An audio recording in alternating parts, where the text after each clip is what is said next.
Hello, my name is Neptune, and I will be reading a book for y'all. I'm gonna hopefully be able to do this in one full take, because if I mess up a word, I'm gonna restart entirely. So until I'm able to read it in full on one go, will be the video. So who knows, it will be this one. But besides all that, I'll be reading to y'all a book by Leo and Brien named Katzenprinz, which translates to Prince Cat or Katzenprinz. Der Katzenprinz is in German. But besides that, let's begin. Once upon a time, in a little house on the edge of a great wide wood, lived a young boy with his mother. The poor boy was sick and spent much of his days in a bed watching the days pass by from a little window in his room. The boy's mother loved him so very much, but as it was, just the two of them, and the boy was ill of health and frail of form. Every day she had to make the journey to town where she worked in the kitchens of the local lord.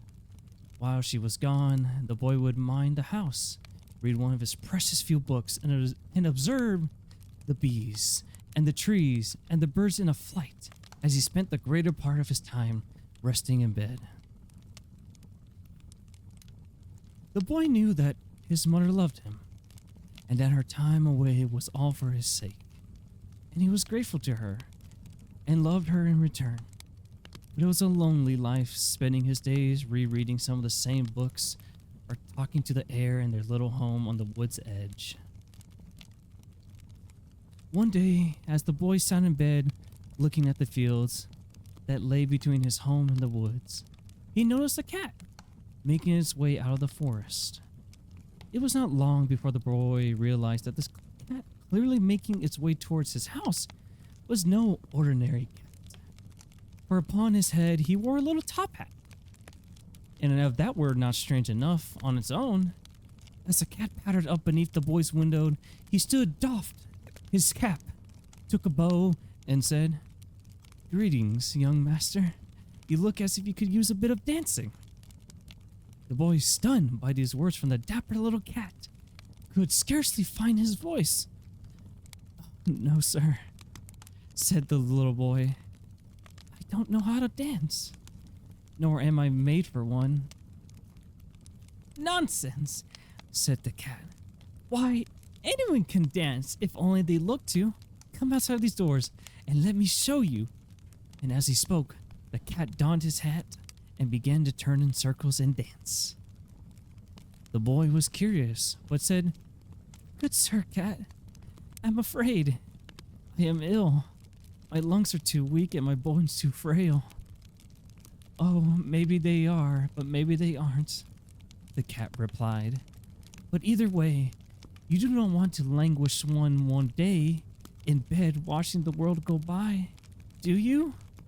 Come, take a walk with me through the fields, and I'll show you how to dance."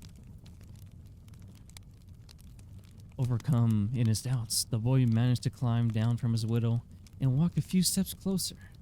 This was no ordinary cat, and no ordinary day.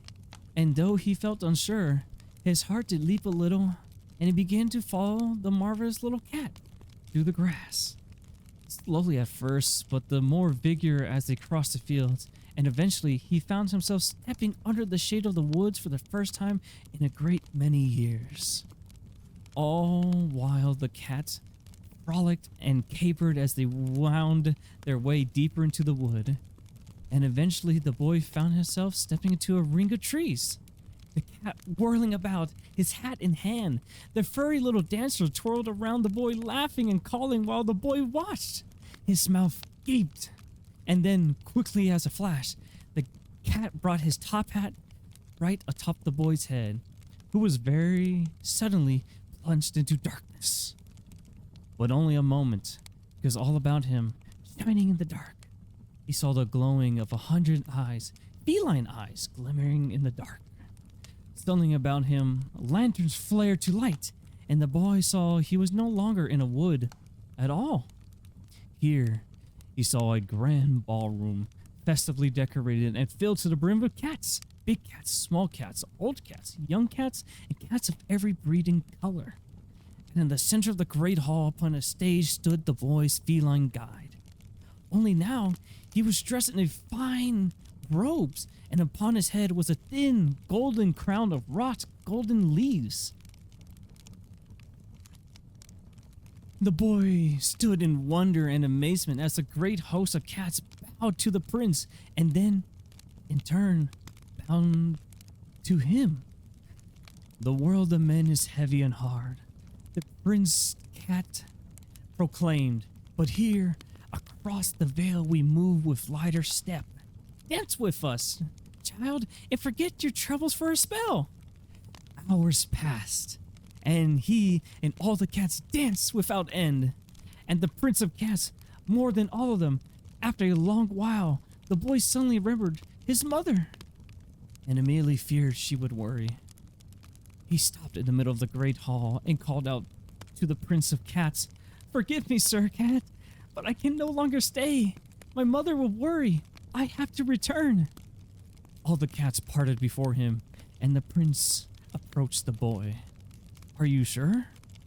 Boy, you could stay and dance with us for as long as you wish, forever and ever and ever." "I cannot," the boy replied.